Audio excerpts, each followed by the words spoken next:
Hello students. चलिए P block element start करते हैं आज। और पी ब्लॉक एलिमेंट्स में जो टॉपिक हमने कल आपको बताया था वहाँ से आगे को बढ़ रहा हूँ मैं। तो वहाँ से आगे को जो आपने नहीं पढ़ा है मैं वहाँ से स्टार्ट करता हूँ। हम बात करेंगे ग्रुप 15 की। ठीक है। जो ग्रुप 15 है उसमें ग्रुप 15 के कल हमने जो टॉपिक पढ़े थे उससे आगे जो नेक्स्ट है जो आपने पहले नहीं पढ़ा हुआ है वो है मेटेलिक कैरेक्टर। ठीक है। Metallic character. जो मेटेलिक कैरेक्टर है, मेटेलिक कैरेक्टर को हिंदी में धात्विक गुण बोला जाता है। ठीक है। तो मैं आपको बता दूं, इसमें जो ग्रुप 15 है उसमें नाइट्रोजन और फास्फोरस, ठीक है, ये जो हमारे पास है ये क्या होते हैं, नॉन मेटल्स होते हैं। ठीक है। और हमारे पास एएस और एसबी जो है, एएस और एसबी जो है वो है मेटेलॉइड्स। ठीक है। मेटेलॉइड्स उनको बोलते हैं ना, जो धातु होते हैं ना, धातु होते हैं, बीज के गुण प्रदर्शित करते हैं। ठीक है। और उपधातु बोला जाता है शायद हिंदी में। और बिस्मथ जो है वो मेटल है। क्लियर। ऐसा क्यों है? ऐसा इसलिए, देखिए ये क्वेश्चन आते हैं बोर्ड में, मैं जो चीज़ पढ़ा रहा हूँ आपको उससे बोर्ड में क्वेश्चन भी आते हैं। तो इसमें से हर चीज़ बहुत अच्छे से समझनी है जो जो पढ़ाया जाएगा इस चैप्टर में। ये इसलिए होता है क्योंकि बिस्मथ का साइज बड़ा है। ठीक है। ये पूछा जाता है कि ऐसा क्यों होता है। ये नहीं पूछेगा वो कौन मेटल है कौन नॉन मेटल है, वो पूछेगा कि ऐसा ऐसा है तो क्यों है। तो आप इसमें उत्तर लिखेंगे कि बिस्मथ का साइज जो होता है वो बड़ा होता है। अब बिस्मथ का साइज बड़ा होने की वजह से क्या होता है कि इसकी आयनन एंथैल्पी कम हो गई। एटॉमिक, बिस्मथ का साइज नहीं कहेंगे, इसका एटॉमिक रेडियस कहेंगे हम। ठीक है। परमाणुक त्रिज्या या जो इसका आकार है परमाणु का वो बड़ा होता है। इस वजह से बिस्मथ की जो आयनन एंथैल्पी है वो कम है। तो वो इलेक्ट्रॉन जो है वो बहुत आसानी से लूज कर लेता है।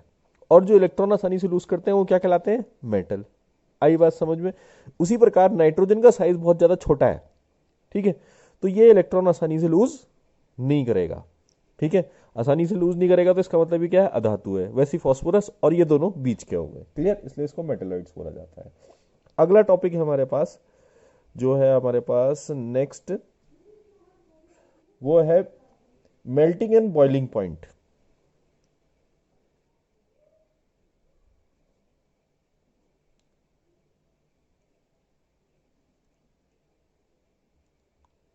ठीक है। इसको हिंदी में गलनांक और क्वथनांक बोला जाता है। गलनांक और क्वथनांक में जो हम आएंगे इसमें पहले इंक्रीज करता है। ठीक है। मेल्टिंग पॉइंट क्या करता है ग्रुप 15 का, पहले इंक्रीज करता है नाइट्रोजन से आर्सेनिक तक। ठीक है।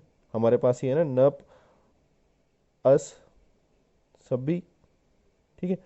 आर्सेनिक तक क्या करता है, इंक्रीज करता है, उसके बाद डिक्रीज करता है। क्लियर। बिस्मथ तक। जबकि बॉइलिंग पॉइंट जो है वो जैसे जैसे हम नीचे आते हैं वैसे वैसे इंक्रीज करता है। तो इसका कारण मैं आपको बता देता हूं। इसका कारण जो है, पहले बॉइलिंग पॉइंट की बात करते हैं जो सिंपल है कि नाइट्रोजन से बिस्मथ तक वो क्या करेगा, इंक्रीज करेगा। ठीक है। क्वथनांक जिसको हम बोलते हैं वो इसलिए करता है क्योंकि जैसे जैसे हम नीचे आते हैं साइज बढ़ता है। क्या बढ़ता है, एटॉमिक रेडियस बढ़ेगा। ठीक है।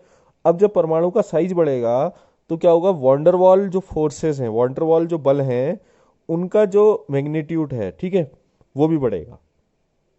तो वॉन्डरवॉल फोर्स बढ़ेंगे तो क्या होगा, तो ये जो परमाणु है आपस में अच्छे से जुड़े रहेंगे, जिस वजह से जैसे जैसे हम टॉप टू बॉटम आएंगे, जैसे जैसे टॉप टू बॉटम आएंगे तो बॉइलिंग पॉइंट जो है इंक्रीज करता है। तो ऐसे करके क्वेश्चन आपसे पूछा जा सकता है कि बिस्मथ दे देंगे, आर्सेनिक दे देंगे, नाइट्रोजन दे देंगे, ठीक है, और एंटीमनी दे देंगे और फास्फोरस दे देंगे। इस तरीके से आपको दे दिया जाएगा और कहेंगे इनको इंक्रीजिंग ऑर्डर या डिक्रीजिंग ऑर्डर में अरेंज करो।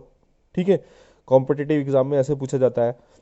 और या फिर बोर्ड में ऐसा पूछा जाएगा कि ऐसा हो रहा है तो क्यों हो रहा है, या इसको इंक्रीज करो या डिक्रीज करो, डिक्रीज वाले ऑर्डर में रखो। तो आप वहां पर कहेंगे कि जिसका साइज बड़ा है उसका बॉइलिंग पॉइंट ज़्यादा होगा। ठीक है।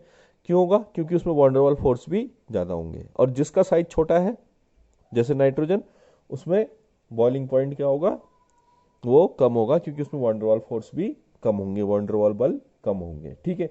अब बात करते हैं हम मेल्टिंग पॉइंट की। मेल्टिंग पॉइंट जो है वो इंक्रीज करेगा पहले फिर डिक्रीज करेगा। ठीक है। ऐसा क्यों होता है? ठीक है। ऐसा इसलिए होता है क्योंकि जैसे जैसे हम टॉप टू बॉटम आते हैं, ठीक है, बिस्मथ तक आते हैं, तो बिस्मथ में पहुंचने तक जो कोवलेंट बॉन्ड बनाने की जो क्षमता है वो कम हो जाती है, ठीक है। कोवलेंट बॉन्ड बनाने की क्षमता इसलिए कम हो जाती है क्योंकि इनर्ट पेयर इफेक्ट आ जाता है। अक्रिय युग्म प्रभाव, हिंदी में इसको बोला जाता है, याद रखिएगा, अक्रिय युग्म प्रभाव, ठीक है। अक्रिय युग्म प्रभाव होने की वजह से क्या होता है कि यहां तक तो जो है मेल्टिंग पॉइंट इंक्रीज करता है, आर्सेनिक तक मेल्टिंग पॉइंट इंक्रीज करता है, लेकिन यहां से नीचे डिक्रीज कर जाता है। इन दो में डिक्रीज क्यों करता है? क्योंकि इनर्ट पेयर इफेक्ट आ जाता है, ठीक है, जिसको हम क्या बोलते हैं, अक्रिय युग्म प्रभाव। इनर्ट पेयर इफेक्ट क्या है?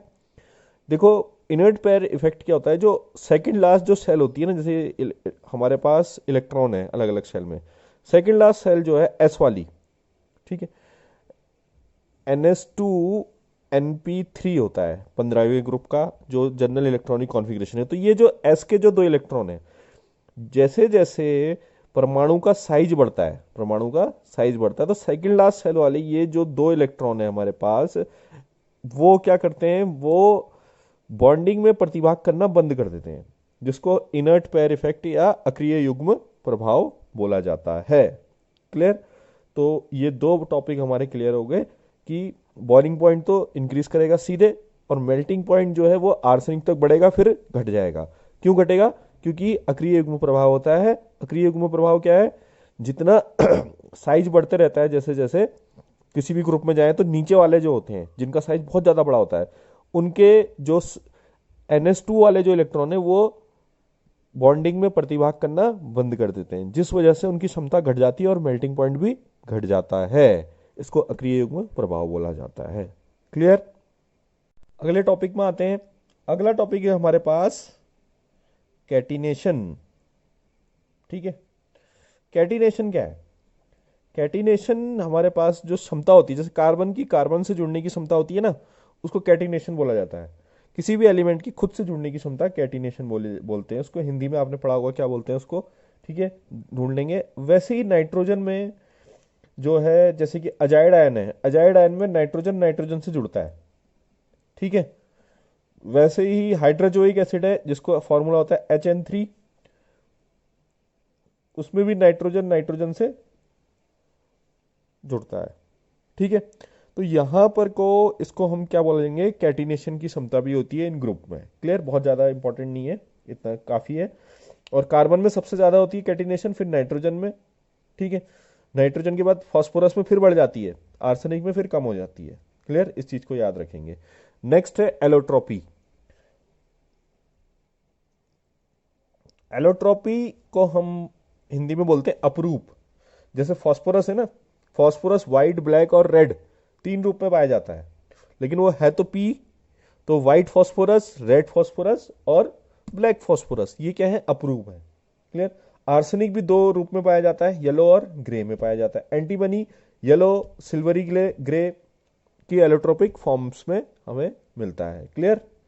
अब जो ये इतना ही है, अप्रूव भी इसमें आगे हम और पढ़ेंगे डिटेल में। फास्फोरस के बारे में हमने पढ़ना है, अभी सल्फर के बारे में पढ़ना है, उसके अप्रूव के बारे में पढ़ना है। तो अप्रूवता आगे और आएगी, अभी ये चैप्टर बहुत लंबा है, ठीक है।